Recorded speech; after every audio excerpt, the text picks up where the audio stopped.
नमस्कार. कनक खुशी न्यूज चॅनलमध्ये आपल्या सर्वांचे स्वागत आहे. महानगरपालिका निवडणुकीची रणधुमाळी झाली सुरू.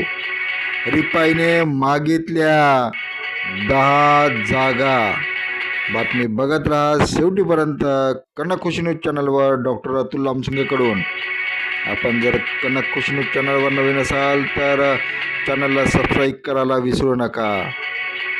आठवले रिपाई गटाच्या कडून भाजपला 10 जागाची मागणी करण्यात आली. 14 वर्षापासून भाजपसोबत असताना जागेची मागणी करतो, परंतु आमच्या उमेदवारांना एकही सीट दिल्या जात नाही.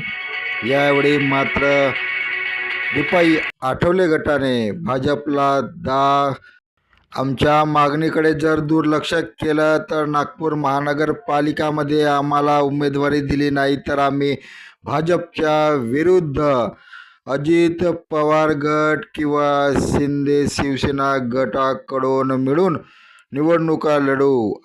रिपाई आठवले गटाच्या प्रतिनिधी मंडळाने नागपूरचे शहर अध्यक्ष दयाशंकर तिवारी यांना 10 उमेदवारांचे नावाची यादी सुद्धा दिलेली आहे.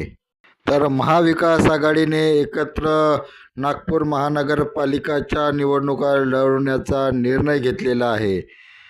नागपूर महानगरपालिका निवडणुका महाविकास आघाडी माध्यमातून लढण्याचा निर्णय घेतलेला आहे.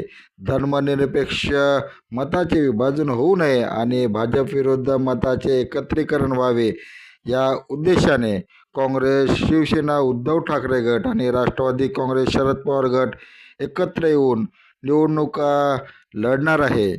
तसेच शिवसेना, ठाकरे गट आणि राष्ट्रवादी काँग्रेसच्या देण्यात येणाऱ्या कमान आणि किमान जागाचे सूत्र प्राथमिक स्वरूपात ठरविण्यात आलेले आहे.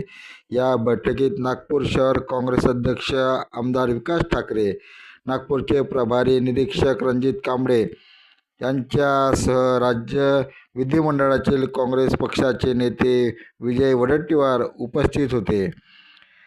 तर काँग्रेस नेते महाराष्ट्र प्रदेश काँग्रेस अध्यक्ष हर्षवर्धन सपकाळ यांच्यासोबत महत्त्वाची बैठक झाली. त्यात महापालिका निवडणूक महाविकास आघाडी एकत्र लढण्याचा शिक्कामोर्तब झाल्याचे. नागपूर महापालिका निवडणुकीचा खर्च 20 कोटीपर्यंत. बरेच वर्षापासून नागपूर महानगरपालिकेच्या निवडणुका झालेल्या नाही. 2017मध्ये हा खर्च केवळ 7.56 कोटी रुपये इतका होता. हा वाढवून महागाईचा थेट परिणाम निवडणूक व्यवस्थेवर होत असल्याचे स्वरूप आल्याने महानगरपालिकेतील जुन्या प्रशासकीय इमारती निवडणुकीसाठी विशेष कक्ष सुसज्ज करण्यात आला असून स्वतंत्र पथकाची नियुक्ती करण्यात आलेली आहे. निवडणूक प्रक्रियेतील तयारी, नियोजन आणि अंमलबजावणीसाठी एकूण खर्च 20 कोटीपेक्षा अधिक जाण्याची शक्यता. यासाठी आयुक्त डॉक्टर अभिजित चौधरी यांनी तात्पुरत्या प्रशासकीय मंजुरी दिलेली आहे. धन्यवाद. आपण बघत होता कनक खुशी न्यूज चॅनल. कनक खुशी न्यूज चॅनलला सबस्क्राईब करा, लाईक करा.